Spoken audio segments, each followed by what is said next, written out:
Tinatibay kuya sa naumi Tangalong pirunen no Irunen tacham sama Hidup yang harna tanding tu Kalapan dalam air mahal Kesitu kau kasih tu air mahal Sirman harum nalau Dengan harum silau sana Liam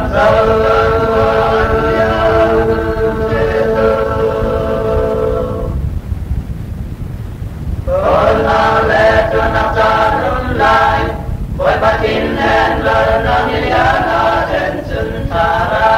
Robiha Garin Duturing to Laylum Kili Belsakin Anading Antong Laudin Tinatin Leatan Sanding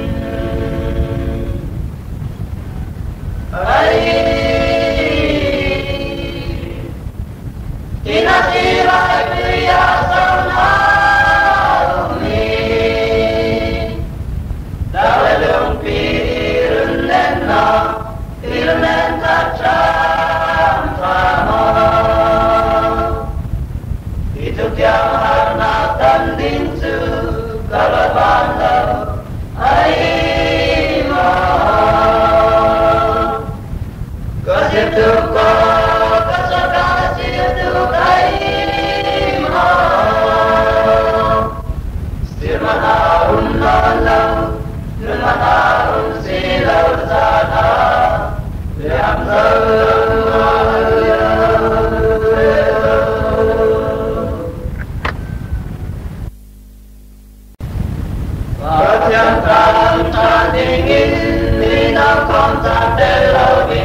Qua sung malam zina lam nalen lai karwa salo minal nasina nasa bilamo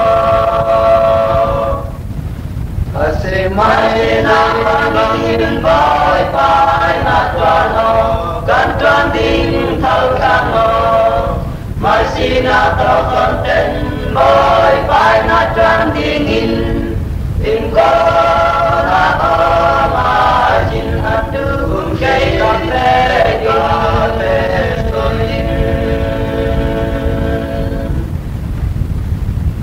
Pajatang chatingin dukan sana elawin Kwa sungalam sinalam nalen lai karwa salo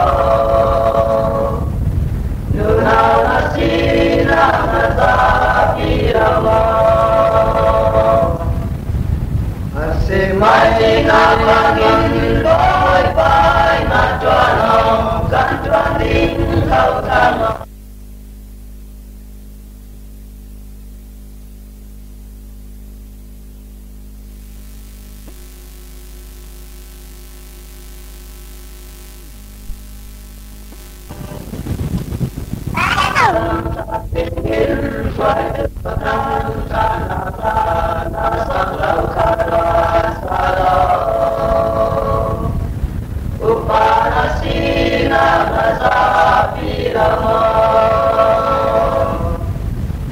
Asimai na pangin boy pai na tuano kan tuaning kau tamo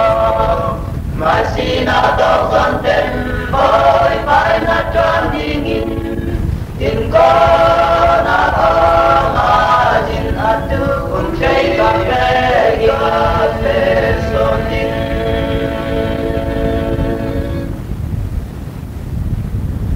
Pajaduran ilkai simtuning saya nasi Lay tunay nganti rakin tangka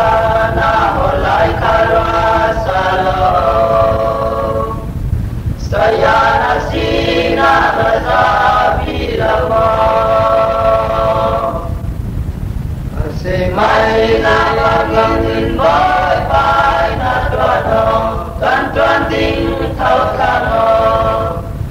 sila tortoten boy pai na trang dingin in ko na o ma jin atu kum jai ka se ya sonin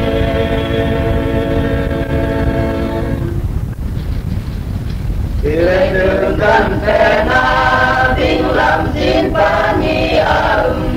kelam mazur sain patonin minum tampin atu saitan semun suma nadu miril bea satanam mapatian lama ilam patian tupa itam nakal bolam basi Kumkanuna patianuna bandramasi Patian haile satanai kom thei lâu ruanga Nadumir kama titsuin ngamon lâu ding Oke katil ding hiramasi Hitungan pena ding lam sin pani kerama sonoi chuk chan patonin minung tampin atu saitan semun suma madumi filbea saitan lama patian lama ilam patian tupa hitam nakal bolam marsi Kumkanuna patianuna bandramasi Patian haile setan hai kom thei lâu ruanga Nadumir kama titsuin ngamon lâu ding Oke katil ding hiramasi Ilendurkan pena ding lam sin pani kelam masona pun tua patonin minum tampin atu saitan semun suma nadumi filbea saitan nama patian lama ilam patian tupa hitam nakal bolam basi Kumkanuna patianuna bandramasi Patian haile saitan hai kom thei lâu ruanga Nadumi filkama titsuin ngamon lâu ding Oke katil zau patianasi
Hãy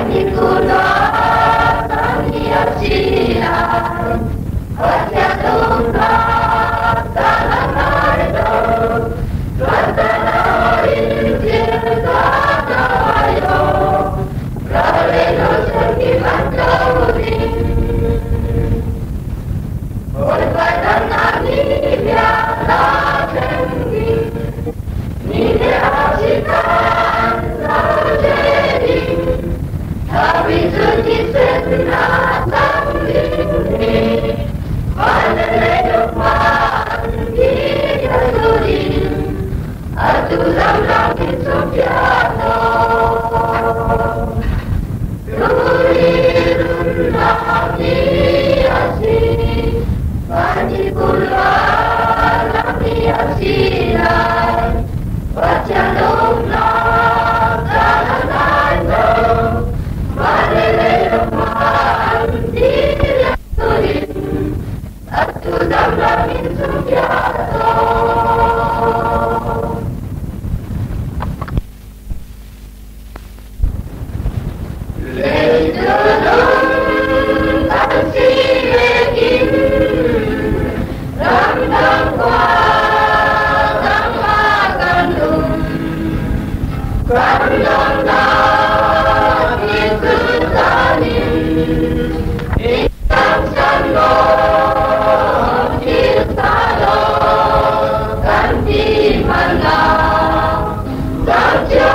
Ghiền Mì Gõ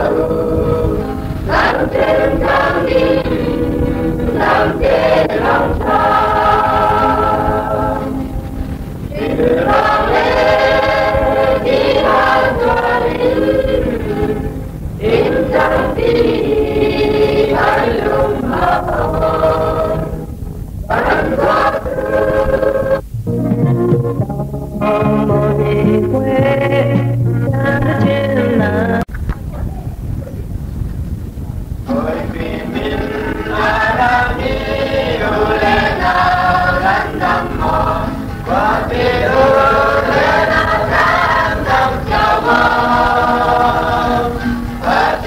bỏ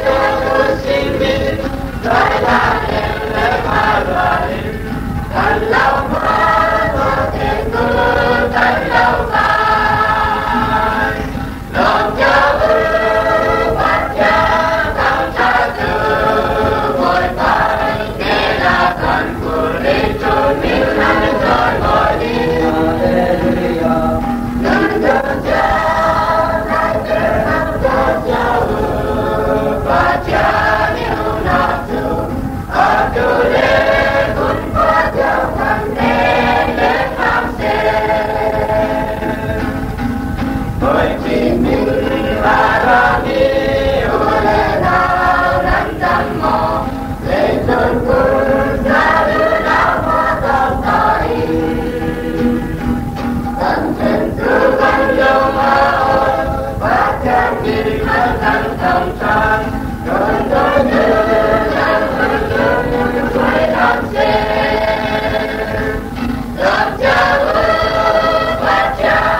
Arti kana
Bacaan kerja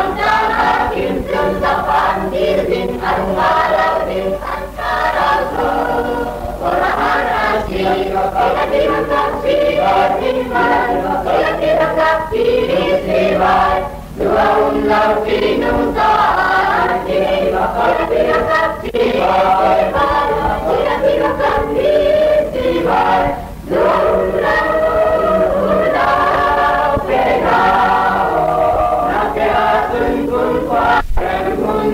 thế là si bình và chân ta bắt đầu là cứ sơn áp sông in áp si ra trên lâm mai cái áp si bình ta đâu sẽ cứ xuống mai chẳng là đi mà là anh mai ở đình anh ta đang thở gọi là mai áp si và gọi là si và áp si và si vai gọi là si và áp si si vai dua ulau di nung sa si và gọi là si và áp si vai gọi là si và áp si si vai dua ulau thế nào na thế à từng cuốn qua từng cuốn thế là si đình và là si đi về nô áp cho đi qua anh ca ra thơ và chẳng từ chẳng ta là kim sinh ra quan điều đình anh và lao đình anh ca ra thơ và ra hai ra si và có là si là tham si và si vai và có là si là tham si vai dua ulau di nung sa si và có là si là tham si và có là si là tham si vai dua ulau thế nào na cha từng cuốn qua rèm hôn thế là si đình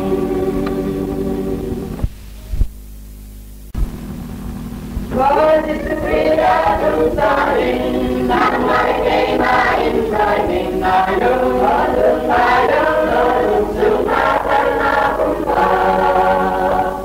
anh đã nghĩ sống trong bài đừng nắp sẽ được cô anh là tình cùng qua anh ta năm qua này là ya hồ lô năm qua này là ya hồ hồ đi rồi đi hồ sang cao na si đình năm qua này là ya đi rồi năm qua này là ya đi ngõ cầu hồ lô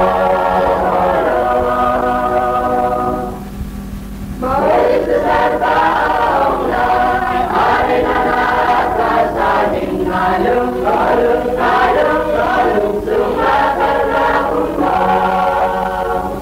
ai chẳng in dung tương ngoài đừng nào sẽ được cứu anh là đình cùng qua anh đang lo mà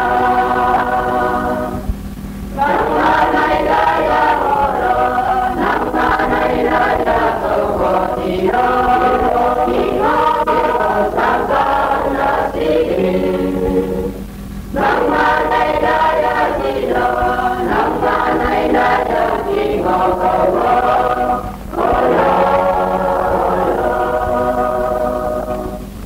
và như ta con cứ sang trái đình bạn ta là mọi căn sắc cha mình là lưng có lưng ta lưng có lưng lưng ta thân là cũng mong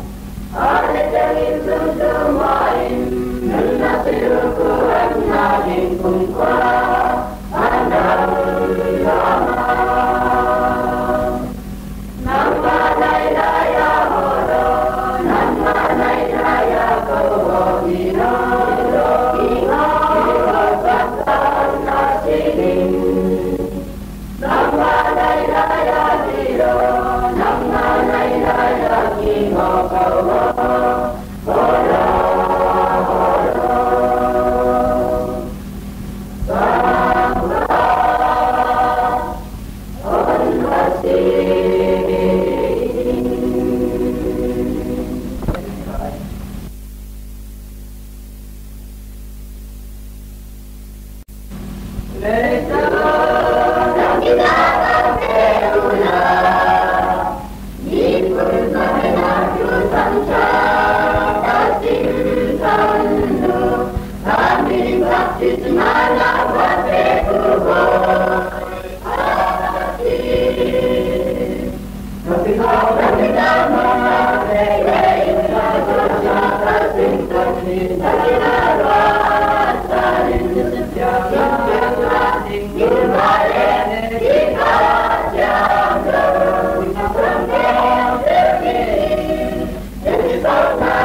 Hãy subscribe cho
kênh Ghiền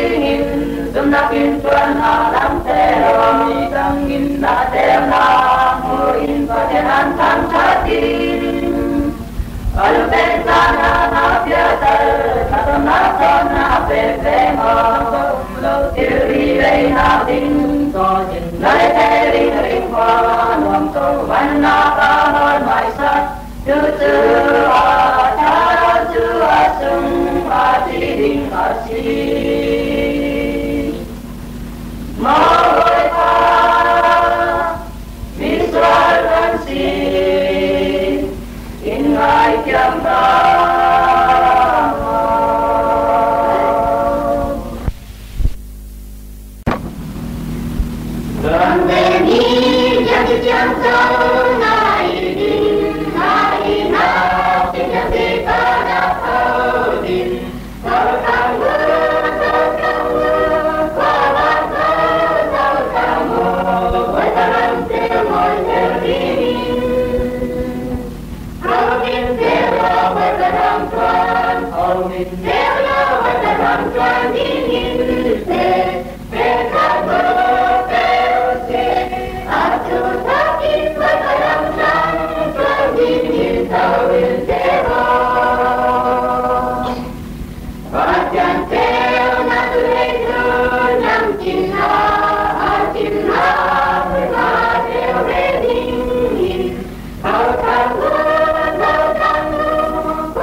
lỡ